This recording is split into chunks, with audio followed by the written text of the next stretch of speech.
السلام عليكم ورحمة الله.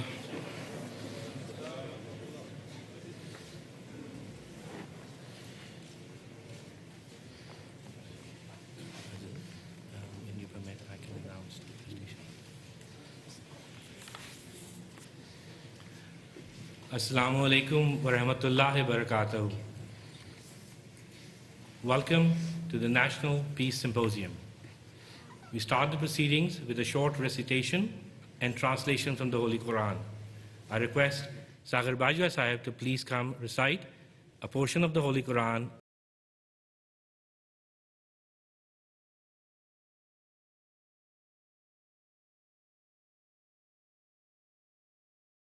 And dear guests, Assalamu alaikum wa rahmatullahi wa barakatuhu. May the peace and blessings of Allah be upon you all. أعوذ بالله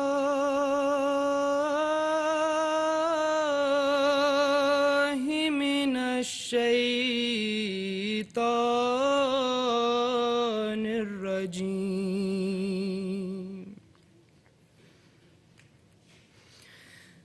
بسم الله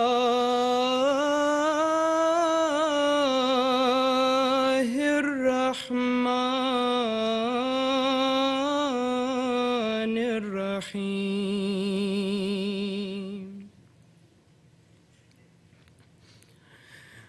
واذكروا نعمة الله عليكم وميثاقه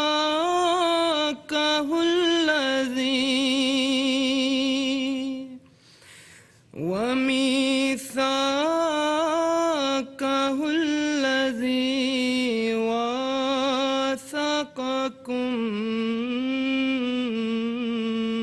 به إذ قلتم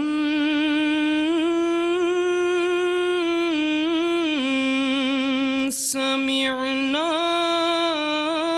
وأطعنا سمعنا وأطعنا واتقوا الله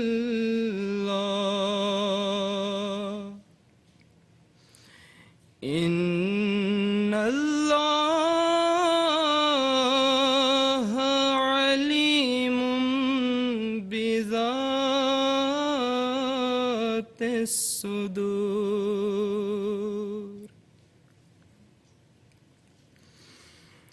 يا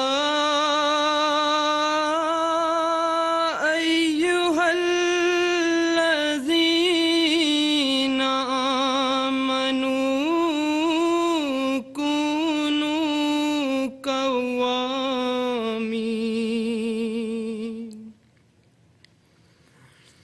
كونوا قوامين لله شهداء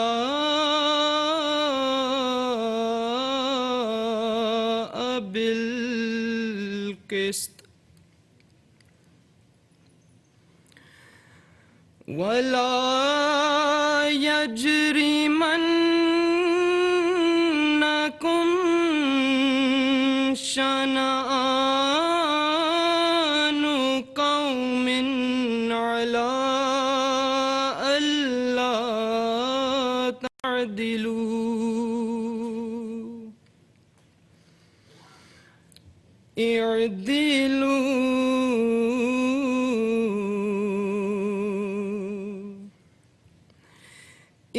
اعدلوا هو أقرب للتقوى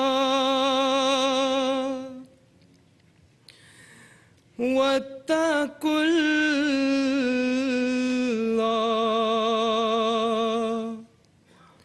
إن الله خبير بما تعملون.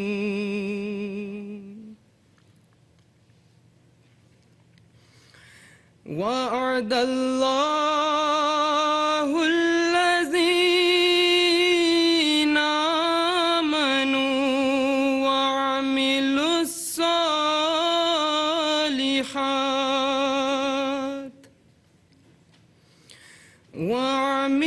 الصَّالِحَاتِ لَهُم مَّغْفِرَةٌ وَأَجْرٌ عَظِيمٌ.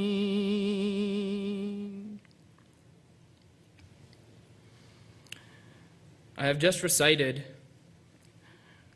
verses 8 through 10 of the Holy Quran, taken from chapter 5.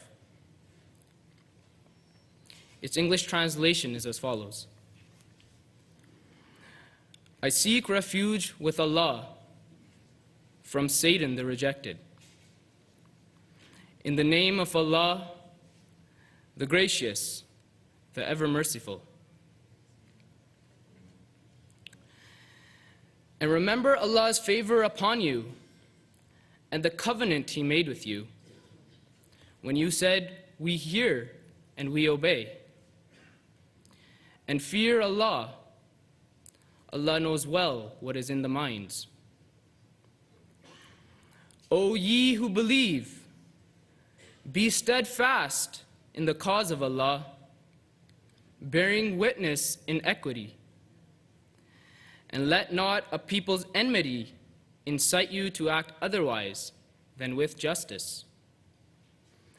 Be always just, that is nearer to righteousness. And fear Allah. Surely Allah is aware of what you do. Allah has promised those who believe and do good deeds that they shall have forgiveness and a great reward. Thank you. The formal welcome remarks will be delivered by Lal Khan Malik, President of the Ahmadiyya Muslim Jamaat, Canada.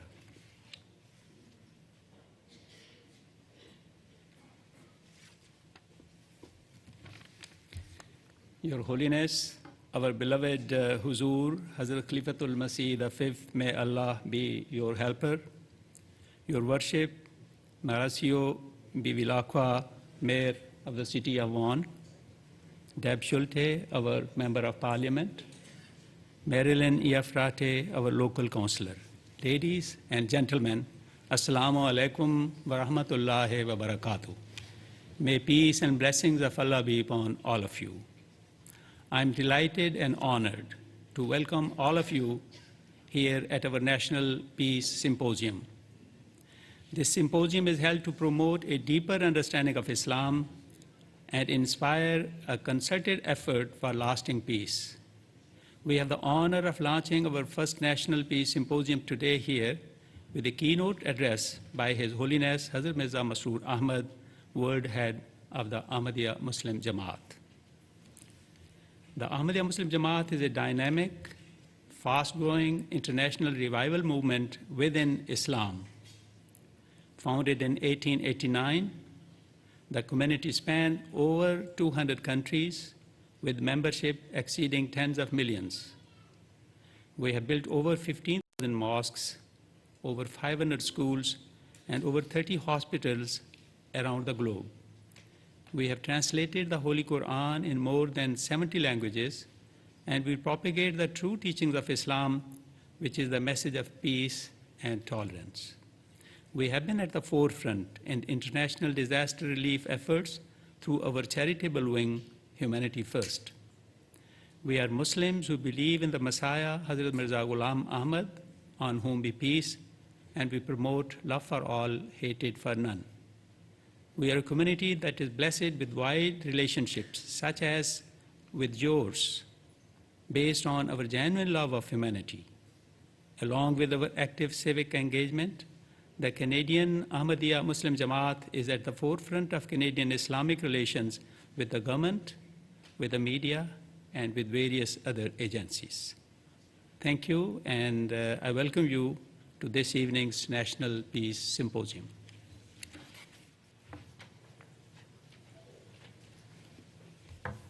Hazur, before the keynote address, we have 3 presentations. Our first guest speaker has known the community for over 2 decades. In fact, he was at first he served as a member of parliament for this very riding. Now he serves as our mayor. Please welcome His Worship Maurizio Bevilacqua, the mayor of City of Vaughan.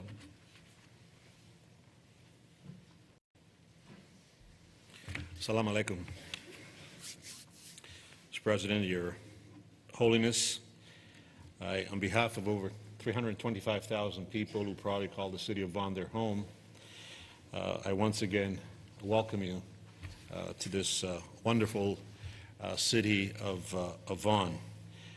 We have been waiting your visit, your 6-week visit. This is the longest, I understand, and it's the 4th visit to Canada by His Holiness, and as I said earlier, the longest one. You know, we often hear when we talk about this community, we hear, you know, love for all, hatred for none, and it's very important for us to recognize that love is often presented as a noun, but I would like to speak about the verb, to love. And to love, you must manifest the love that you have within yourself with contemplative action. And by that I mean there has to be evidence of that love in ways that people can appreciate the depth of it. And when I think about you, Your Holiness, first and foremost, I think about your incredible message, the message of peace, love, compassion, and also something that the world needs a lot more of, and that is interfaith dialogue and interreligious harmony. You have demonstrated the verb to love by giving lectures on Capitol Hill in Washington, D.C., in the British House of Parliament and the European Parliament, where you so eloquently advocated for humanitarian ideals, human rights, and fair international relations.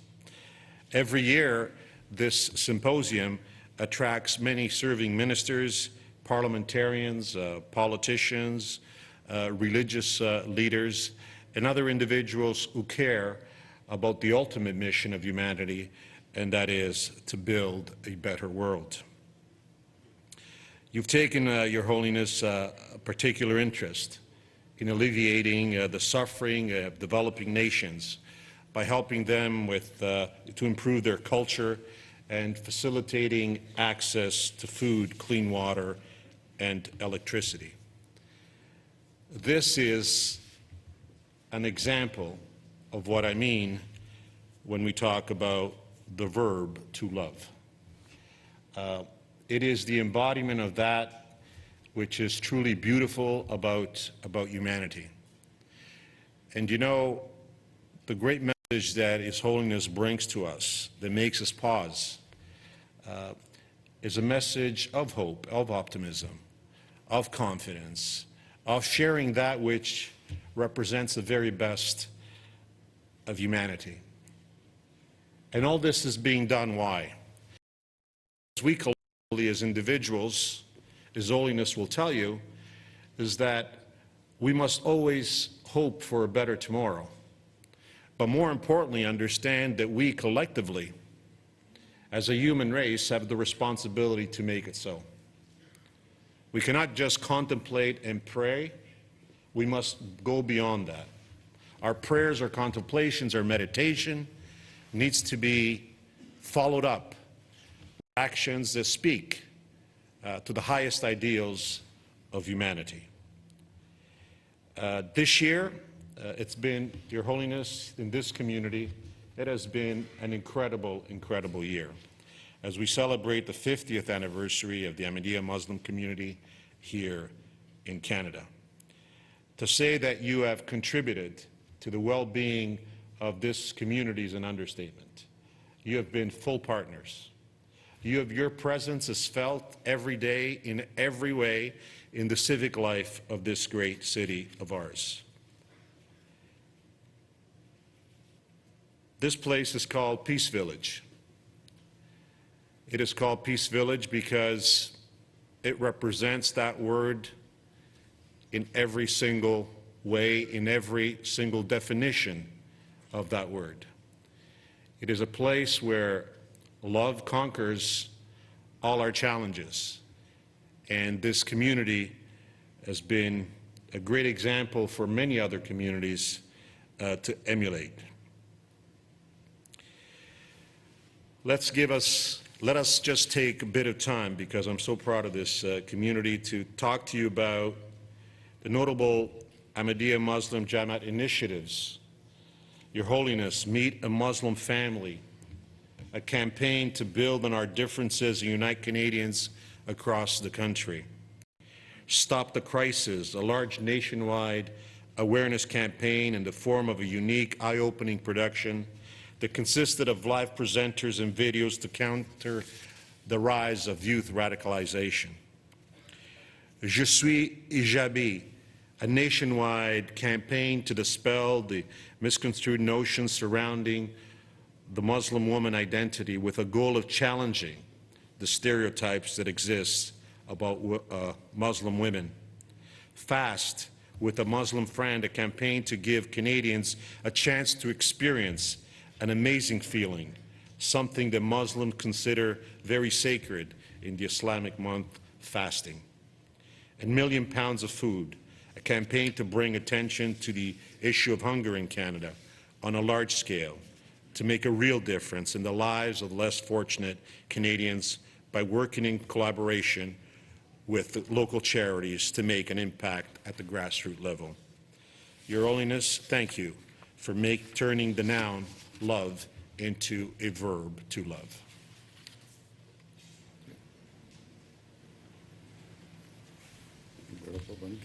Thank you, Your Worship. Our next.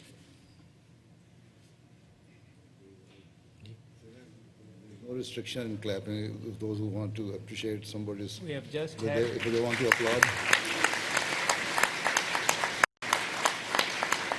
Do you want me to repeat the speech? No? Do you want me to repeat the speech? Jazakallah for your graciousness, Hazur Anwar.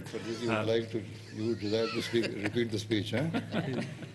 Our next guest, Hazur, is currently serving as the federal MP for the same riding of our headquarters. She's has a strong and loving relationship with the community. Recently, she spent all 3 days at our annual convention in UK, Jalsa Salana. Please welcome Deborah Schultz.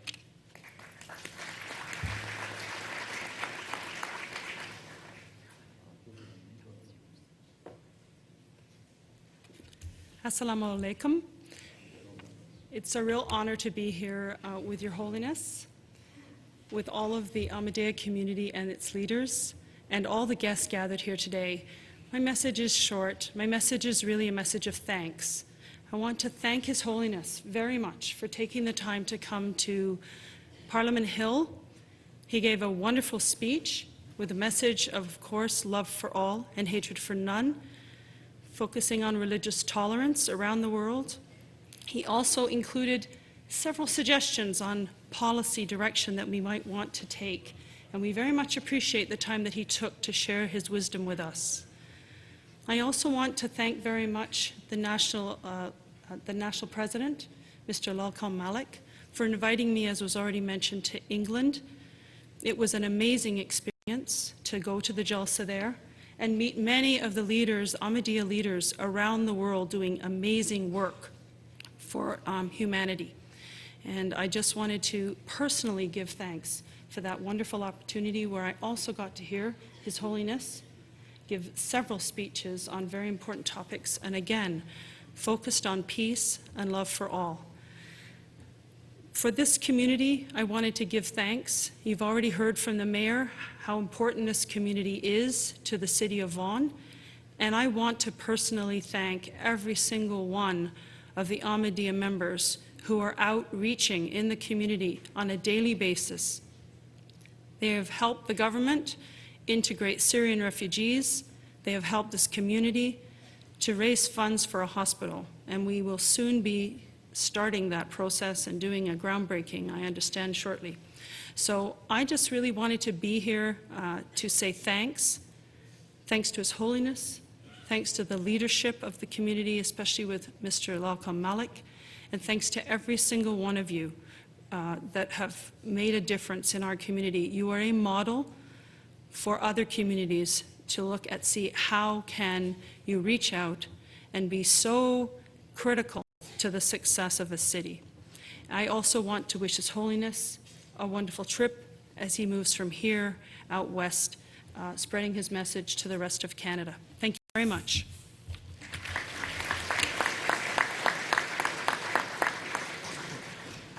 Hazur, our last guest speaker is our local councillor for this very ward. She's always been available to us, assist us in any shape and form we need her. She has very lovingly has asked to present a gift to Hazur Anwar. Marilyn Ifrati.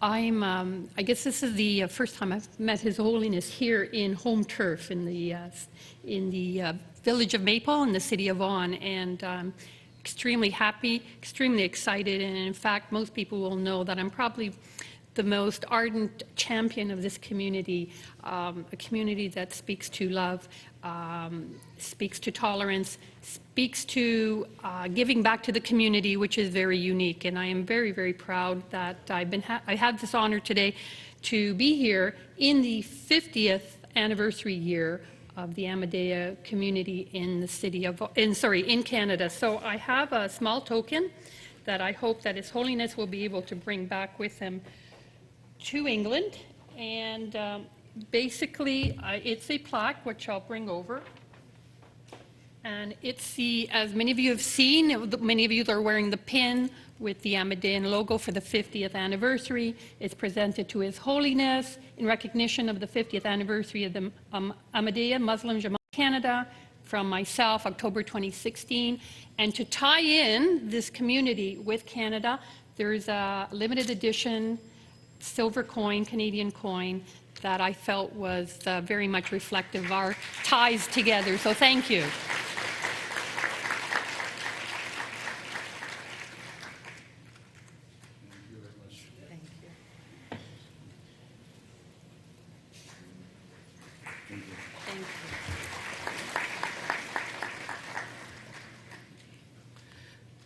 It is a distinct honor and special privilege to introduce our eminent keynote speaker this evening.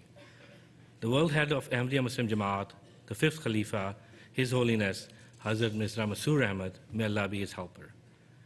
His Holiness is a prominent Muslim leader promoting peace and interreligious harmony. Through his sermons, books, and correspondence with world leaders, His Holiness advocates developing personal relationship with God and service to humanity.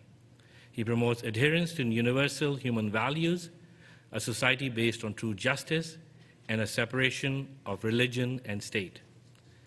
The Ahmadiyya Muslim Jamaat has tens of millions of members in over 200 countries. His Holiness guides his devout followers through his sermons and addresses that are carried across the globe via satellite broadcast service, MTA, in more than 12 languages to millions of viewers. As part of his global campaign to present the true, authentic face of Islam, His Holiness frequents countries of the world of varying economic and social tribes, be they from Japan to Ghana, Burkina Faso to Australia, Netherlands to Singapore, Nigeria to United States of America. Today, we have the great fortune of having His Holiness amongst us in Canada. His Holiness has delivered historic addresses at venues such as Capitol Hill in USA, the UK Parliament, the European Parliament, and most recently at Parliament Hill in Ottawa. For his work in advocating peace, His Holiness was praised as a champion of the peace by former Prime Minister Stephen Harper and a figure of global prominence, a guide for millions of Muslims worldwide by Nancy Pelosi, Minority Leader of the United States House of Representatives. Theresa May, UK Member of Parliament, who recently became Prime Minister, thanked His Holiness for all that you have contributed here in the United States Kingdom, and not just here, but also the message you are giving around the world. Earlier this week, His Holiness met with Prime Minister Justin Trudeau and federal ministers to discuss common concerns about global unrest and Canada's role in establishing peace in the world. In welcoming His Holiness to Canada, Prime Minister Trudeau remarked, "Your friendship and leadership is very important to Canada, and we appreciate the way Ahmadiyya Muslim community condemns all forms of extremism." Ladies and gentlemen, there is no greater voice advocating for world peace today. It is my distinct honor to request our keynote speaker for today's National Peace Symposium, His Holiness Hazrat Mirza Masih Ahmad.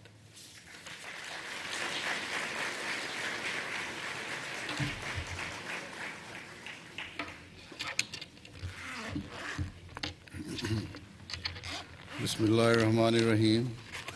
In the name of Allah, the gracious, ever merciful.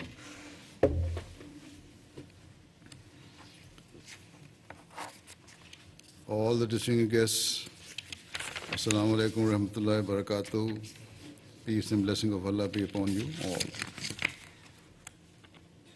First of all, I would like to take this opportunity to thank all of you for kindly accepting our invitation.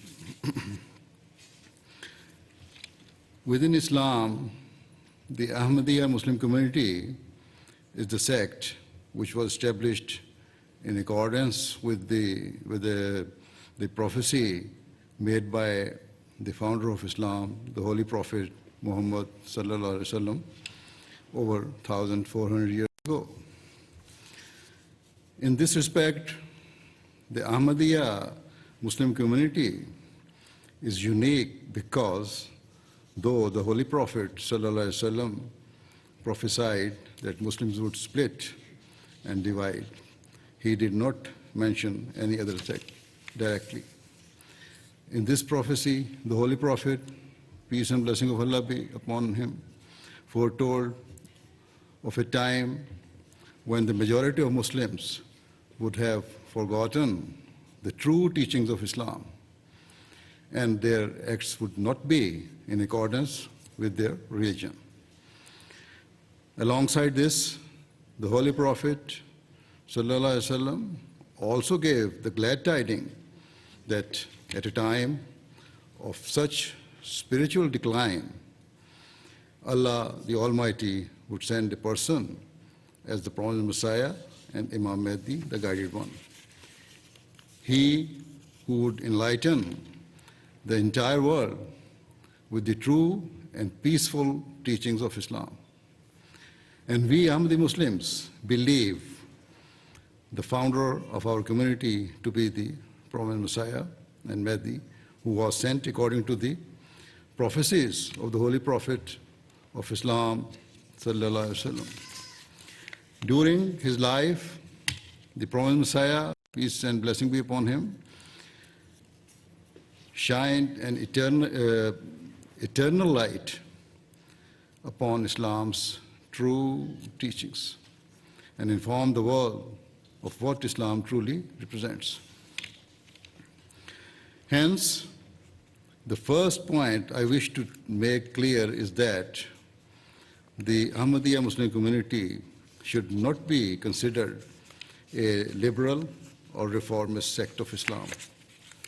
Rather, we are following the original teachings of Islam as prescribed by the Holy Quran and the Holy Prophet Muhammad sallallahu alaihi wasallam.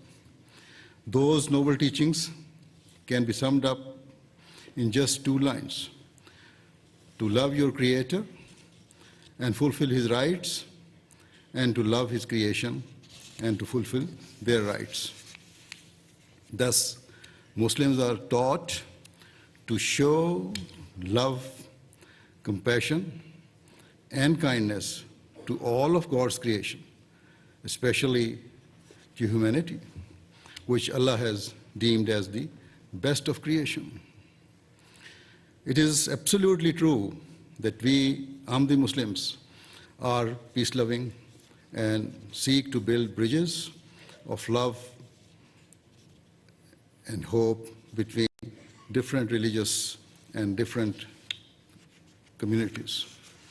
However, this is not because we have deviated from Islam or modernized it in any shape or form. Rather, it is because we follow Islam's authentic teachings.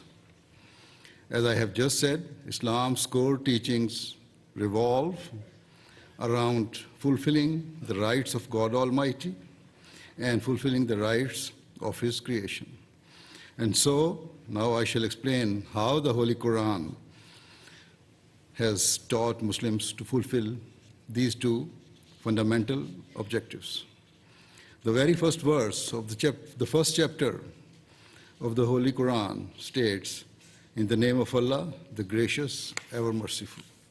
Thereafter, in the second verse, it says that Allah, the Almighty, is the Lord of all the world.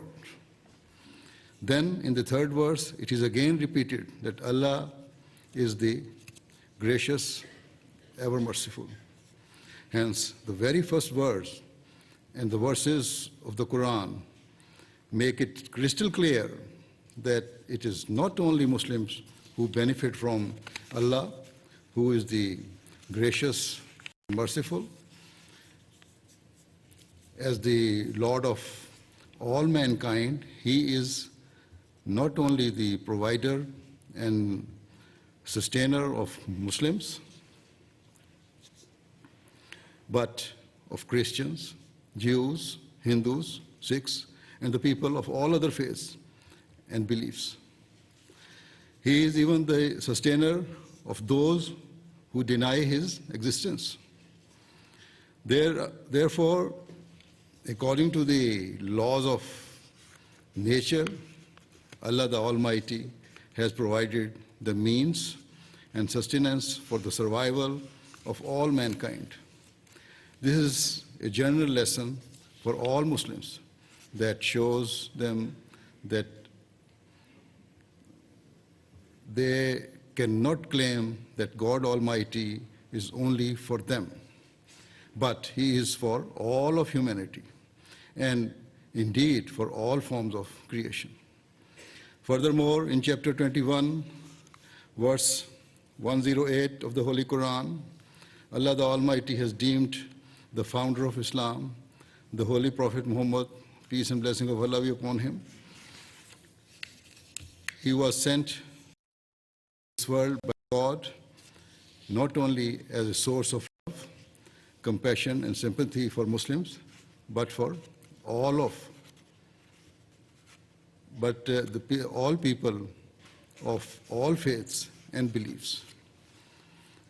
In summary, the introductory verse of the Quran prove that no person and no nation can claim any form of monopoly over God Almighty, because He is the Lord of all mankind. Furthermore, He is gracious and ever merciful, and He sent the Holy Prophet Muhammad, peace and blessing of Allah be upon him, as a fountain of peace, compassion, and love for all people, no matter their caste, creed, or color. When these are the basic principles of Islam, how then could it be possible for true Muslim to engage in oppression, injustice, or cruelty towards God's creation? Surely, it is inconceivable for a sincere Muslim to wish others harm or to hold any form of ill intent towards them. It is due to these pious teachings that the Ahmadiyya Muslim community proclaims its message of love for all across the globe. It is because of these teachings that Ahmadi Muslims do not bear enmity or hatred towards anyone. Indeed, the founder of Islam, peace and blessing of Allah be upon him, laid down the foundation for peace in just one sentence. His words were magnificent as they were simple. He said that we should love for others what we love for ourselves.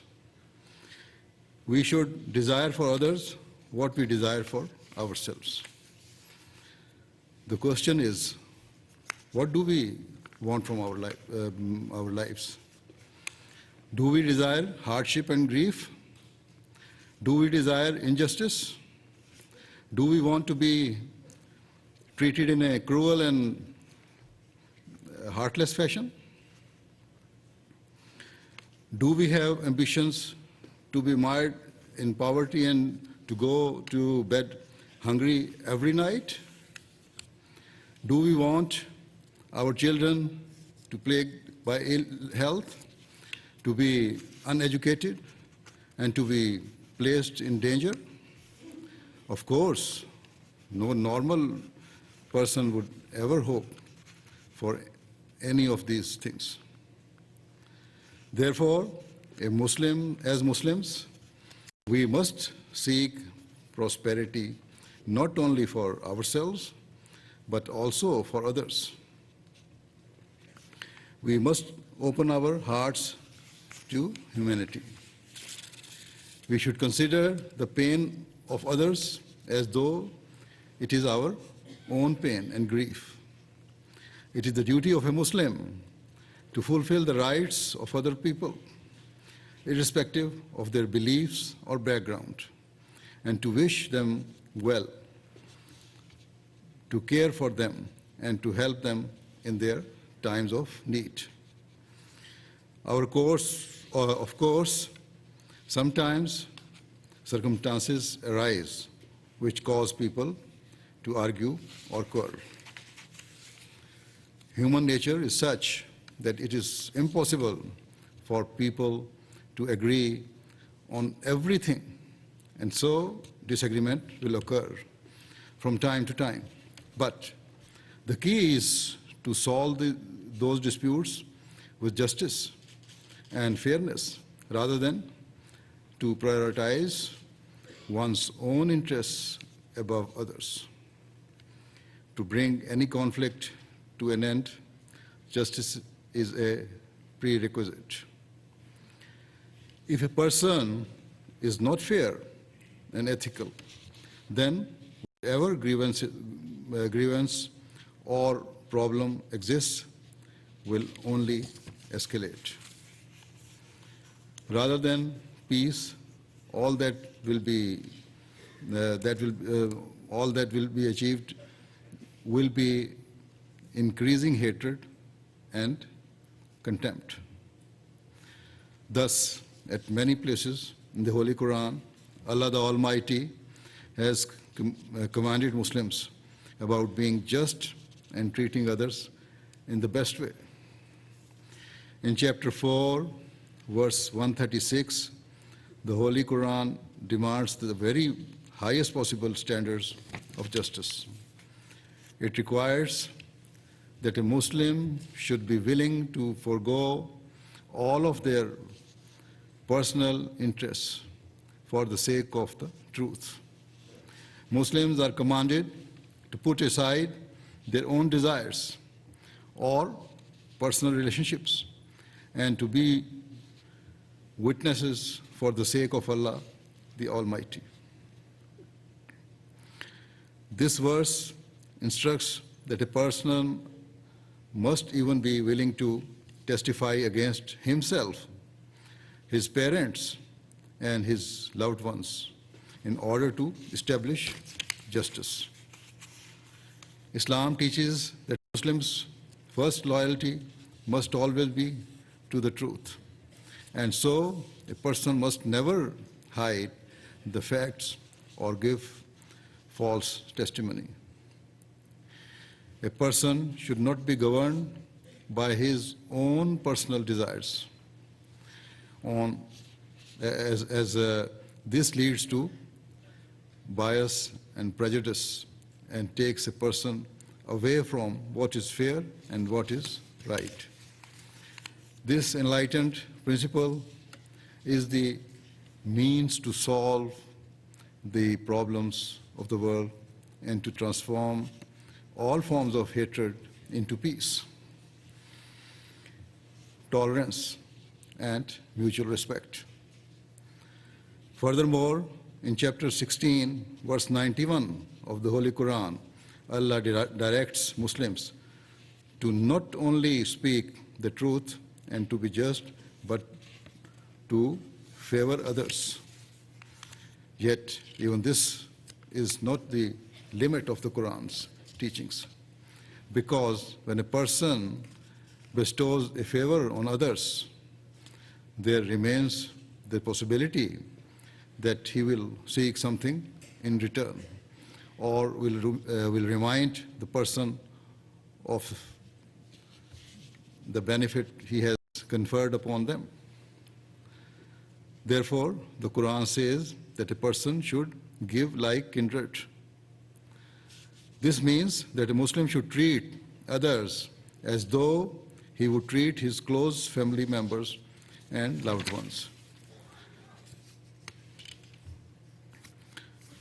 It means that a person should offer sympathy and compassion and be willing to serve others without any expectations, just as a mother serves and selflessly nourishes her child without any desire for reward or recompense. This is the altruistic and benevolent spirit that Islam advocates and teaches, wherein it calls on Muslims to open their hearts for the good of mankind. If acted upon, this golden principle will knock down the walls of hatred that have been erected all around us. It will shatter the barriers that divide mankind. It is the key to peace at a personal level, within the wider society, and at an international level. Regrettably, throughout history, conflicts have arisen between nations, and this sorrowful trend continues today. In terms of dealing with such issues, in chapter 5, verse 9, the Holy Quran has laid down an everlasting principle of nobility and tolerance. It says that even where enmity or hatred exists, it must never lead to injustice or a desire for revenge. Rather, it states that justice is the blessed path that leads to righteousness and to nearness of Allah, the Almighty. In chapter 8, verse 62, the Holy Quran states that it is the duty of a Muslim to forever endeavor for peace and to never forsake any opportunity in this cause. In this verse, the Quran states that following a war or conflict, if your opponent seeks reconcilement, then you must grasp that opportunity with both hands. In the very next verse, the Quran states that if you have suspicions that your adversary is not genuine and that he may be trying to deceive you, still you should pursue that opportunity for peace and put your trust in Allah. Hence, wherever and whenever there is even a glimmer of hope and even the tiniest possibility of peace, Muslims are told to pursue that chance with complete determination and without fear. They must never seek excuses or reasons to stray from the pathway to peace. These are the teachings of Islam, and this was the blessed practice of the Holy Prophet Muhammad sallallahu alaihi wasallam. History bears witness to the fact that he stands alone as the unrivaled standard bearer for peace in the world.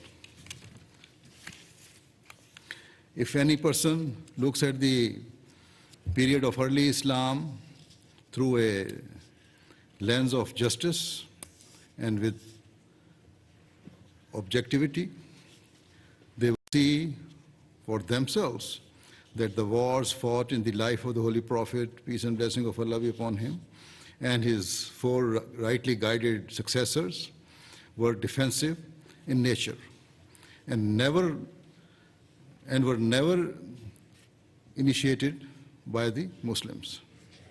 Despite the horrific cruelties and merciless persecution inflicted by the opponents of Islam, the Holy Prophet ﷺ was ever ready to accept the hand of peace and to seek reconciliation. In chapter 47, verse 5, the Quran has established another important principle for conflict resolution. It states that following the successful conclusion of a war, the victor must manifest grace, and it is better to free prisoners of war. Such prisoners should be released either as a favor or in return for a modest sum. Yet in today's world, we see how prisoners of war are kept in the most inhumane conditions for years on end, with little or no recourse to justice or freedom. In complete contrast, after the Battle of Badr, which was a very significant war in which the non-Muslims of Mecca had sought to end Islam once and for all, the Holy Prophet of Islam, peace and blessing of Allah be upon him, showed absolute benevolence and mercy. Instead of seeking revenge, the punishment he carried out was itself an outstanding example of building bridges between opposing parties and set an inspirational precedent for times to come. Rather than torturing or enslaving the prisoners of war,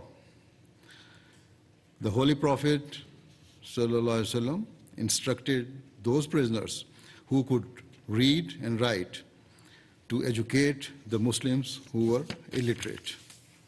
Thus, education was literally their means to freedom. He was an incomparable example. It was an incomparable example of how, even from amongst a state of bitter war and conflict, some could ultimately be retrieved. Those who had themselves shown no mercy towards the Muslims were treated with compassion and consideration and utilized as teachers. This example exhibited two beautiful aspects to the character of the Holy Prophet Muhammad, peace and blessing of Allah be upon him. On the one hand, he was neither vengeful nor bitter towards those who had persecuted him and his followers. Secondly, it proved how highly he valued education and learning. He desired for people to better themselves and to progress in all spheres of their lives, and education was the key to this. No worldly person would think in this way, and most certainly the Holy Prophet, peace and blessing of Allah be upon him, stands alone in his wisdom and grace. Today, due to the hateful acts of certain Muslims, Islam is widely considered to be an intolerant and extremist religion. However, nothing could be further from the truth. Islam is that religion which has enshrined within its teachings the principles of freedom of belief and freedom of conscience. Islam categorically states that there is no compulsion in religion, and that belief is a matter of one's own heart and mind. It is true that the early Muslims did engage in some wars, but they were never fought with the intention of conquering land or territory, nor were they fought so that non-Muslims could be forced into accepting Islam. Rather, they were conducted as a means of establishing freedom of faith as an everlasting and universal principle. The Quran is very clear about this. The first time the Muslims were granted permission to engage in such a defensive war was given in chapter 22, verse 40 to 41 of the Holy Quran. In these verses, Allah the Almighty stated that permission to fight was granted because the Muslims were being attacked by people who sought not only the destruction of Islam, but who sought to finish and eliminate the institution of religion itself. The Quran says that if Muslims were not permitted to fight back, then no church, synagogue, temple, mosque, or the place of worship of any religion would remain safe. Hence, when the Holy Prophet of Islam, peace and blessing of Allah be upon him, and his followers took part in wars and battles, it was for the sake of defending the right of all people to worship as they pleased. We live in a time when it is often alleged that Islam seeks to deny others their rights, but the complete opposite is true.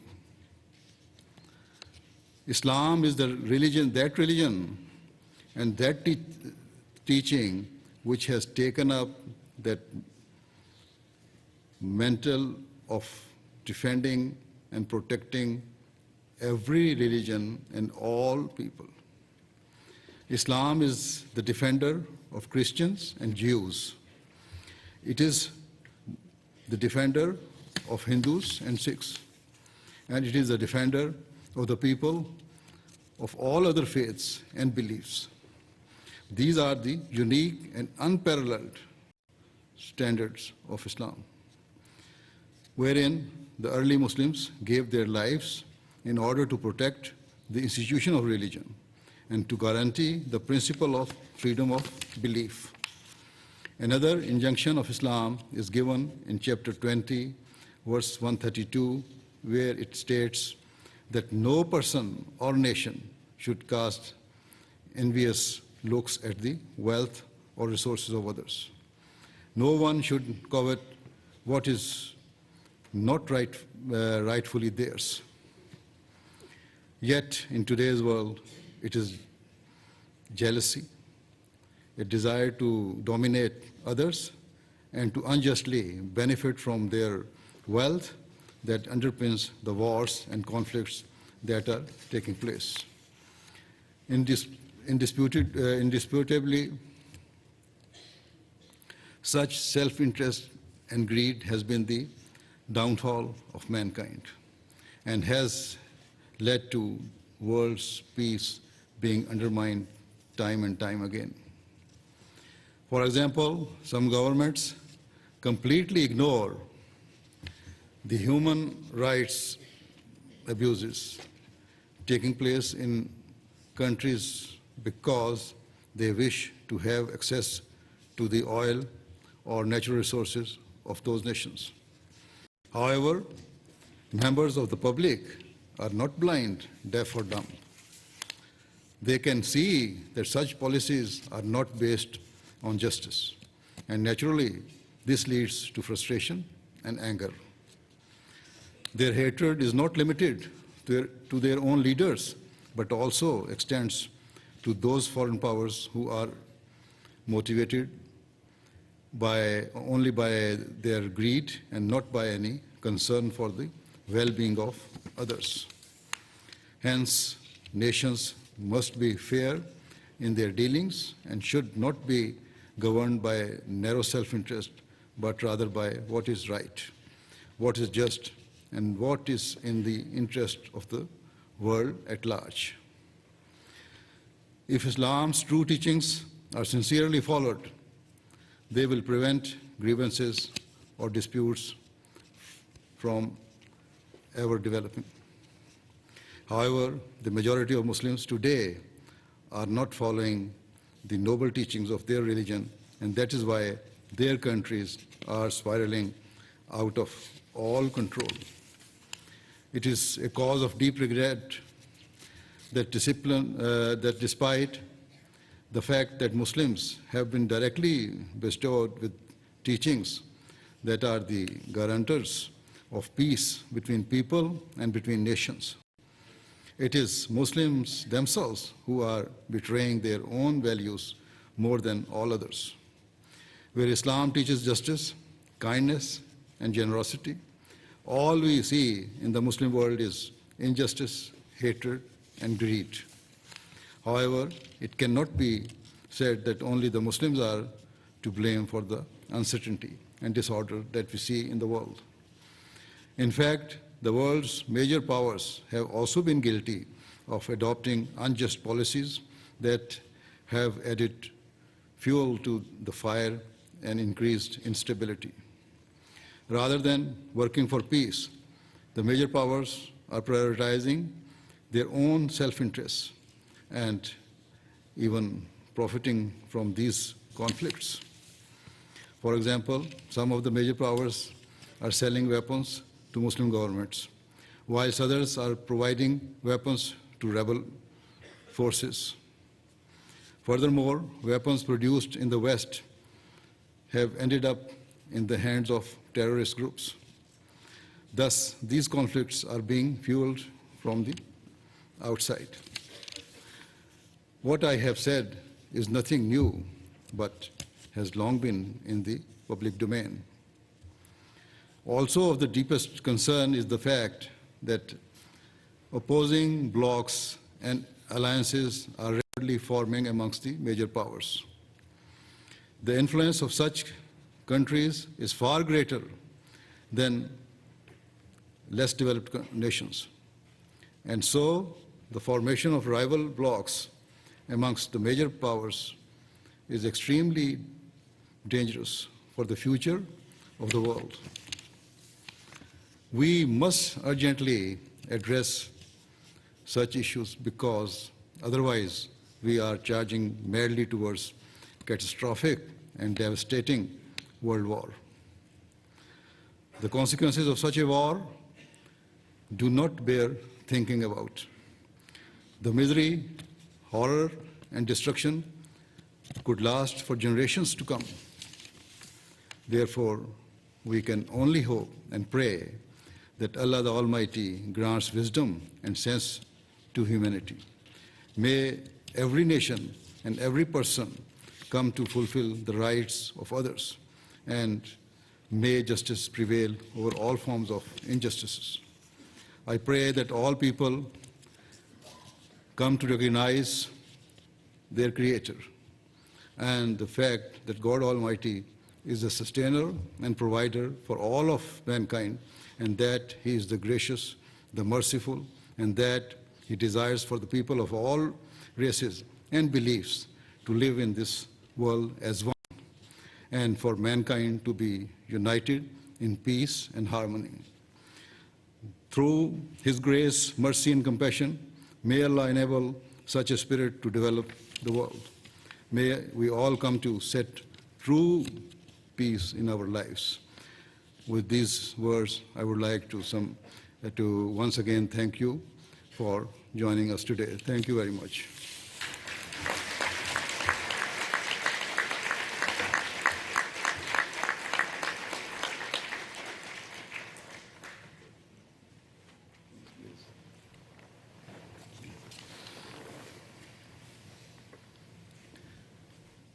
Jazakallah Hazur. Now I may humbly request you to please lead us in silent prayers. Yes, we'll explain. We, according to our tradition, at the end of our formal functions, we offer silent prayers. So all Ahmadis and I will offer silent prayer, and all of you can pray in their own way, or if you don't want, just okay. Silent prayer.